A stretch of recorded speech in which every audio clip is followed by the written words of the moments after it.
Hello and welcome to my channel, I Win to Lose Gaming. We're here to take a look at how great her signature light cone is actually in comparison to the Fermata and the Good Night Sleep Well.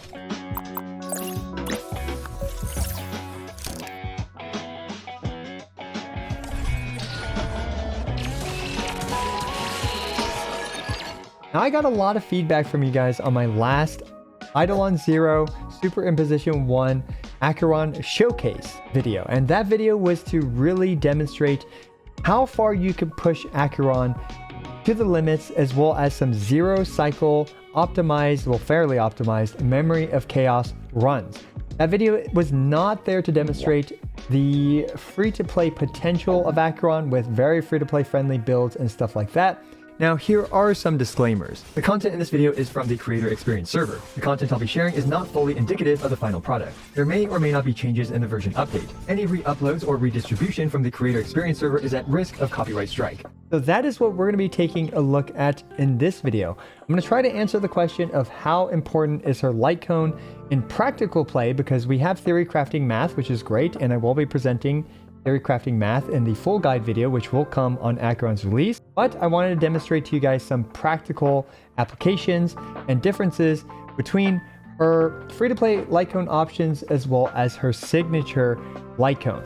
I also made this crazy flowchart for you guys, so that way I can provide you guys with my recommendations as to whether or not Acheron is a good fit for your account.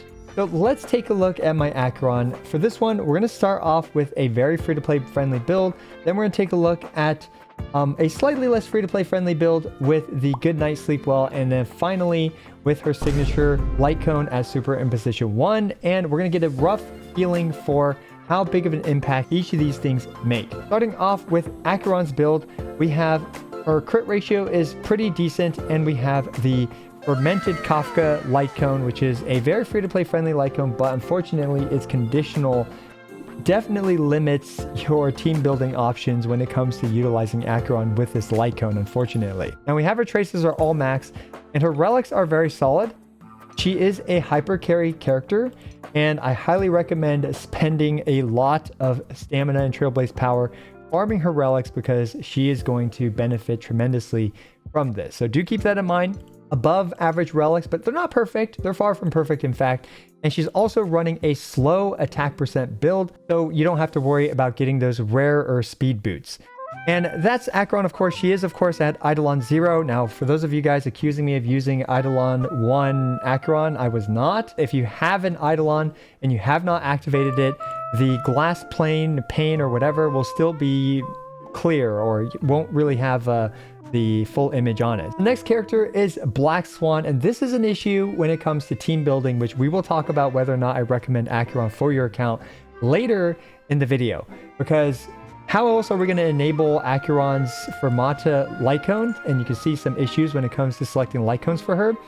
It is through a character that can apply wind shear, and we will be using Black Swan for this, but she does have a free-to-play friendly build with an Eyes of the Prey light cone with reasonable traces, and finally with just some relics with a bit of effect hit rate and some speed or speed focus, and this will allow her to enable the Fermata for Acheron. Now up next we have a fairly speedy but not too speedy Pella with 160 speed. She has the Sweaty Balls light cone, pretty much mandatory when it comes to utilizing Pella with Acheron, so we'll talk about that later as well. And she has just some speed focused relics, but again, they're not too speedy. Next, we have Trailblazer. So Trailblazer is a really interesting character because she needs the trend of the universal market light cone. But with this thing, she is absolutely goated when it comes to supporting Acheron. Now, she also has the 4-piece Passerby Wandering Cloud. So this is an interesting option because right now, shielders just don't have any good relic set that meaningfully contribute anything besides damage mitigation. So at least, you know, we can start off running with an extra skill point here. That's really, you know, the best I could come up with for her. So there we go. Let's go ahead and give this a shot in Memory of Chaos 12. We're just going to do one run, and this is just going to be feel crafting here. Let's see how she feels with Fermata. Let's see how she feels with Good Night Sleep Well, and let's see how she feels with her signature light cone. All right, so Acheron's entire gameplay mechanic and gimmick revolves around her building petals by applying debuffs on the enemy. Acheron does not utilize energy or anything like that. Instead, she just utilizes these petals. So once you fill up all 9 of these petals, she will be able to unleash her absolutely tremendous ultimate attack. Now, we're going to start off by using Pella's skill, which will give her a turn 1 ultimate as well as add a petal. And we can see Pella's ultimate, which adds defense shred to all 3 enemies, will also still generate a single petal. So no matter how many debuffs you inflict in a single action, it will always generate 1 petal. And we can see there that even though we taunted the enemy and actually we were maxed in petals, she can have overflow petals right here, which we can see she has 1 stack of right now.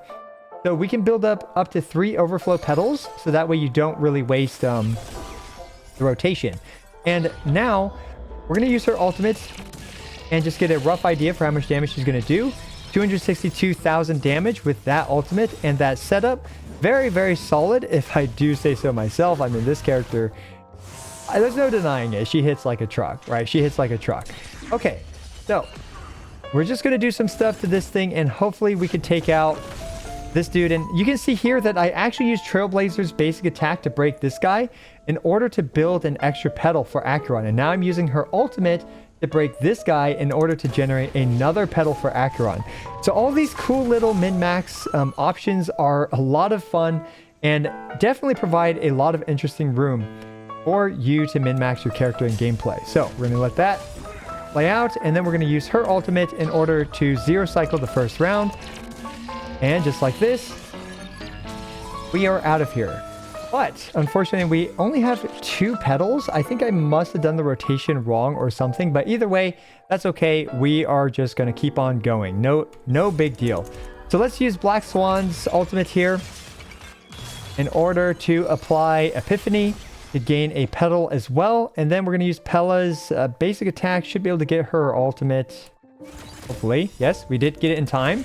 We're going to do that. And this way, Yanqing will take a little bit of damage. Additional damage from that. And here we go. Now, there is definitely going to be some RNG here when it comes to if they attack Trailblazer or not. And we can see that we got pretty lucky there and we got it to attack Trailblazer. But what we're actually going to do here is we're going to let this additional sword attack us. So that way we can get up to 3 Lotus Petals here. There we go. We're going to let the sword attack us. Now we're going to do our ultimate in order to pop the Trotter here, as well as to apply all those dots on Yanqing, so that way Black Swan will be able to do more damage to Yanqing like this. There we go, 315,000 damage. It's still very solid, guys. This is a properly built, free-to-play, achievable, end game, I would say, Acheron. And as we can see, she's hitting pretty hard. She's hitting pretty hard. There's no denying that. Anyway, let's make sure that Yanqing still has the Decadence False Twilight buff. It does. And I think hopefully Pella's skill here will give her her ultimate. It does. Brilliant. So we can get more defense shred like this.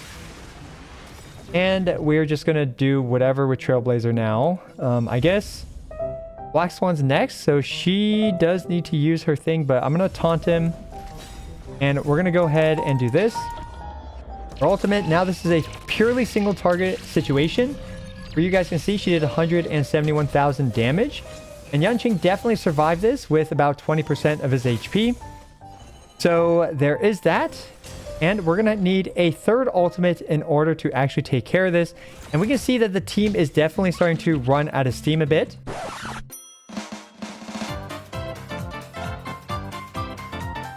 Now we'll be able to finish this in the next ultimate for sure. So let's just go ahead and do this. So it took an extra ultimate and we weren't able to 0 cycle it, but we were able to 1-turn cycle it with this free-to-play Acheron achievable performance. Let's up the ante a bit and equip the Good Night Sleep Well at Super Imposition 5, and we're going to blitz through this Abyss 12. I've already explained, roughly the rotation and how it works.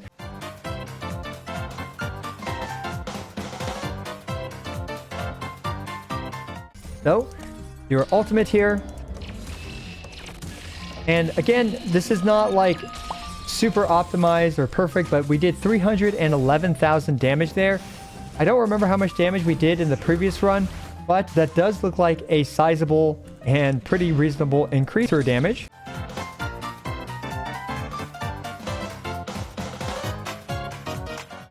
Use her ultimate.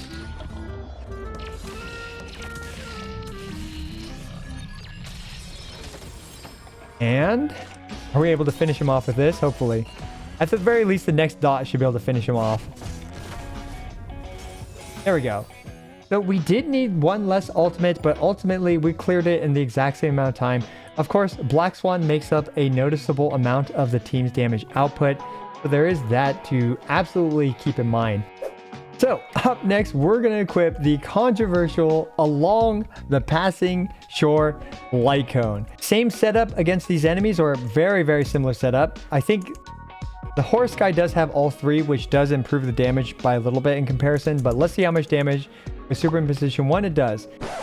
Okay, so obviously it barely did any damage in this specific showcase, just likely due to RNG. But I did go back and redo the nuke showcase again, just to see if, it would do more damage, and it certainly did. And of course, that just kind of shows you the issue with this testing is that it is extremely anecdotal and the variance is very large due to crits and various other factors. Anyway, back to the S1 signature run. 12,000. I think that was roughly the same as Good Night Sleep Well. But of course, now instead of just generating one petal with her skill, with her signature light cone, she will indeed generate 2 petals, going from 6 all the way up to 8. And that's going to be one of the biggest differences when it comes to her signature. All right, editing, I went to lose back again. Now, a really important thing about her signature light cone is that it does not actually generate a petal when she uses her ultimate. So this means that it only generates an additional petal via applying the light cone's debuff on an enemy through her basic attacks and skills.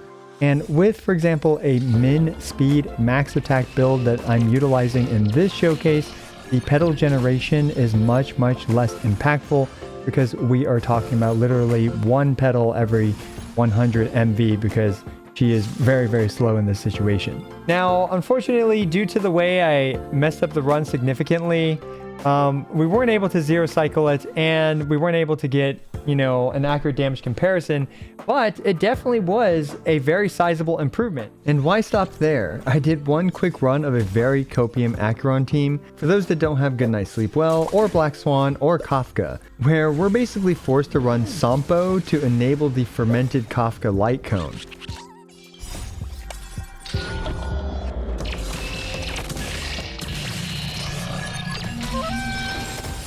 This is where her performance does actually start to drop. Since 2 ultimates weren't enough to take out the first wave, this had a snowball effect to still needing to cast 5 ultimates, and now taking 3 cycles to clear Memory of Chaos 12-1 instead of the 1 cycle that the other teams managed to pull off. Objectively speaking though, a 3 cycle clear with the Super Copium team is still very excellent, but it does demonstrate the difference in literally just replacing 1 character.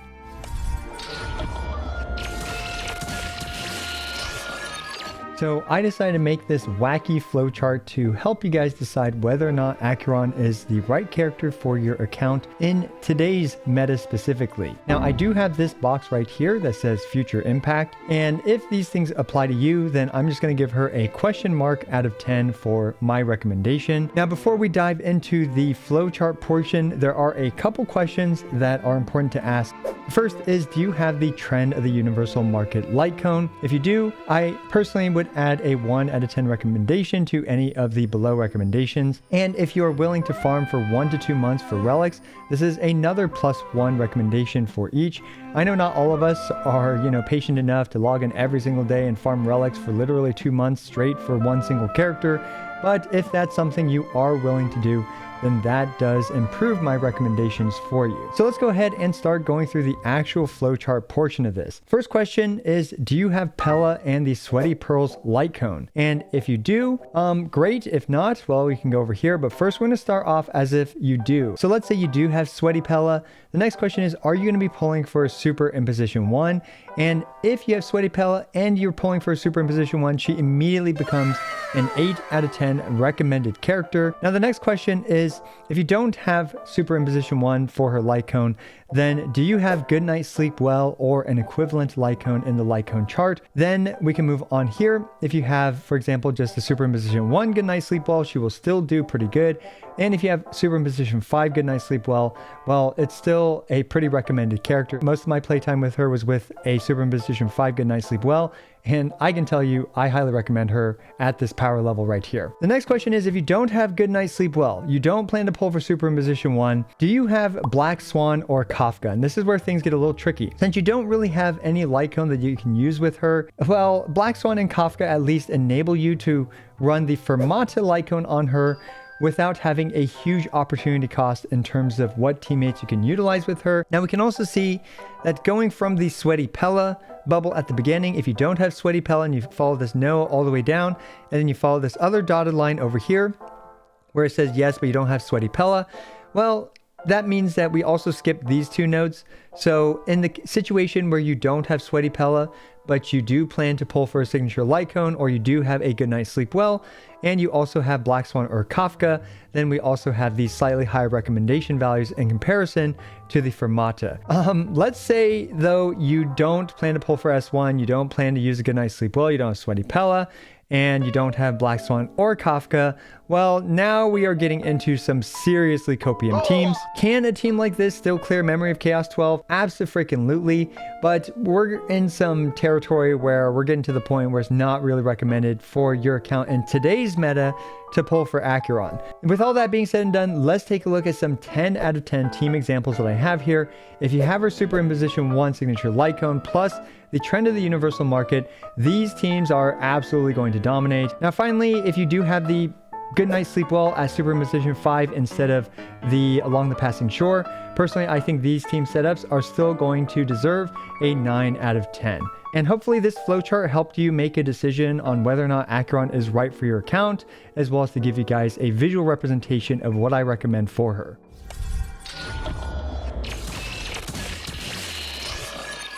So what are my honest conclusions about her signature light cone? Well, it is an excellent signature light cone, and there's no denying that. And it can provide a potentially massive upgrade to Acheron's damage. And based on a lot of math that I did for it, I was getting about 13 to 32% more damage from her signature light cone when calculated over 550 action value. It can be as low as 13% because there are many situations where the Good Night Sleep Well and her signature light cone will output the same number of ultimates in the same number of turns. However, in situations where the 0 to 6 extra petals do lead to an extra ultimate, that's where the damage gap widens. Fortunately, Acheron can still gain petals from breaking an enemy with her basic attack or skill, which makes it even in petal generation in those situations to her signature light cone. Also keep in mind that her ultimate doesn't generate any petals during it, so the difference in petal generation between the Good Night Sleep Well and her signature light cone is very situational. Now, I spent most of my time using Acheron with the Good Night Sleep Well, and I can tell you that she still felt incredible to use, and I barely even noticed the lack of a couple extra petals from her signature light cone. Anyway, I dive into all this in much more detail in my full guide video coming out on Acheron's release, so be sure to check that out. It's the most thorough guide I've made to date with so many details. And thank you for supporting me through this drama-inducing time of the Creator Experience server. If you want to see more content from the Creator Experience server, be sure to like and subscribe. As always, I appreciate every single one of you. This is I Went to Lose, signing out.